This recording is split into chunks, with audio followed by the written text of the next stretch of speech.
À quoi correspondent les compétences liées à la personne dans Silus? Pour bien comprendre à quoi se réfèrent les compétences liées à la personne, il faut d'abord comprendre que la méthodologie Silus se base sur l'équation de la performance individuelle et organisationnelle. Cette équation de la performance nous dit dans la littérature que la performance est le résultat de la mobilisation de la compétence, du savoir agir, de la motivation, du vouloir agir, et du contexte, ce qui nous met en capacité de pouvoir agir. Les compétences sont donc le premier facteur de l'équation de la performance. Dans le modèle Silus, ces compétences englobent à la fois les compétences techniques, les compétences comportementales, transversales, numériques, les habiletés, les connaissances que possède un individu pour accomplir son travail de manière efficace. On différencie dans le modèle les compétences fonctionnelles. Celles-ci sont liées au rôle prescrit, à la mission et aux responsabilités de la fonction. Elles sont décrites par le modèle des 3 cercles. Et les compétences liées à la personne d'autre part. Ces compétences liées à la personne sont d'ailleurs plutôt éligibles au niveau du poste, au niveau individuel d'ailleurs, plutôt qu'au niveau de la description de fonction. Et ces compétences liées à la personne, elles désignent la manière, la façon dont un individu, de manière originale et unique, va incarner son rôle et va atteindre ses objectifs. C'est donc une interprétation personnelle du rôle et la manière personnelle dont un individu va incarner son rôle. On fait parfois une analogie avec une pièce de théâtre pour bien comprendre la différence entre les compétences fonctionnelles et les compétences liées à la personne. Dans les compétences fonctionnelles, c'est le rôle, le script, ce qui est défini dans une pièce de théâtre. Les compétences liées à la personne, c'est le ton de la voix, la couleur qu'on va y donner, les accessoires qu'on va associer à ce rôle et la manière dont on va incarner personnellement ce rôle. Donc un acteur n'est pas un autre pour incarner le même rôle.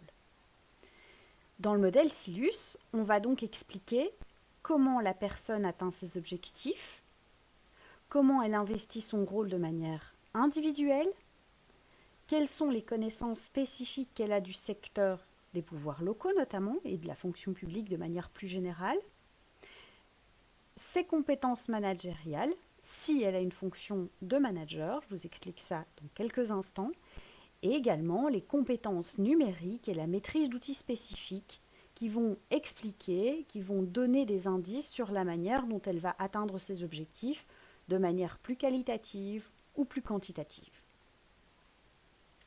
Pour bien comprendre cela dans l'application Silus, voyez ici, dans la partie Mes postes, donc la partie Mon entité et Mes postes, nous avons la possibilité de consulter la description de poste de Édouard Mainverte, qui est donc jardinier chargé de la conception des espaces verts.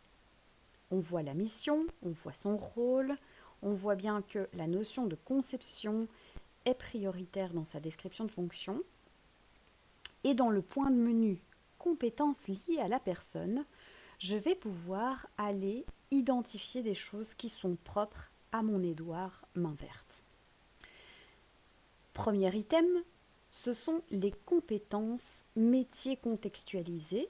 Ce sont à la fois les connaissances qu'il a de la réglementation en vigueur dans son secteur et les connaissances qu'il a liées au métier, à la réalisation de son métier dans la fonction publique locale. Il a les connaissances des réglementations de référence de votre organisation, règlement de travail, etc.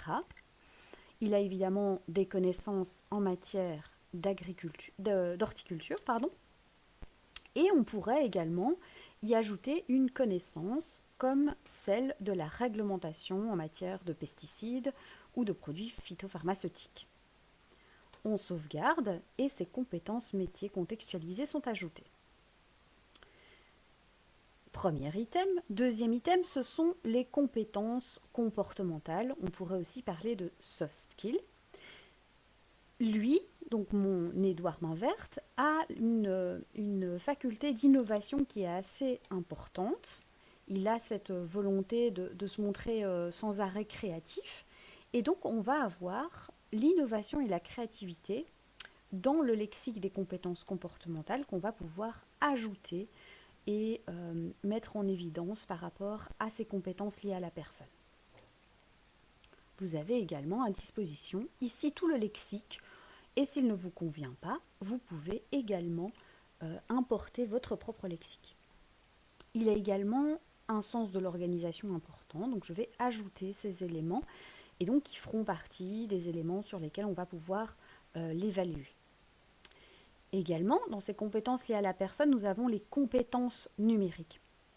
Mon Édouard Mainverte, il a la particularité de créer du contenu digital, c'est-à-dire qu'il crée des plans en 3D, et je vais avoir la possibilité de l'identifier ici dans la partie des compétences numériques, où vous avez accès à bien des indicateurs possibles au niveau des compétences numériques.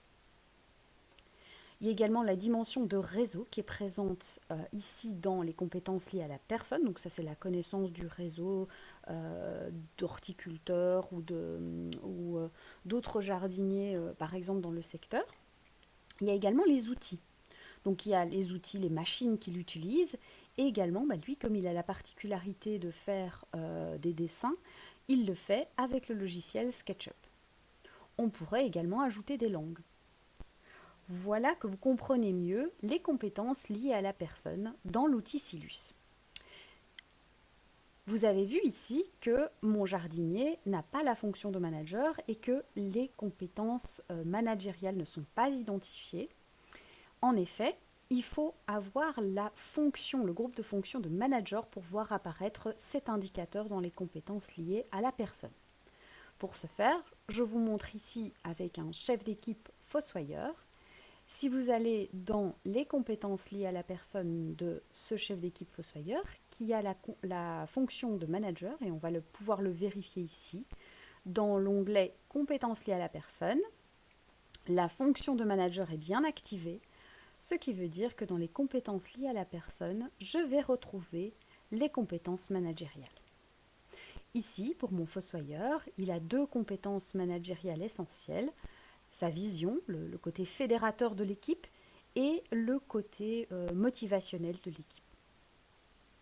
Vous en savez maintenant plus sur les compétences liées à la personne.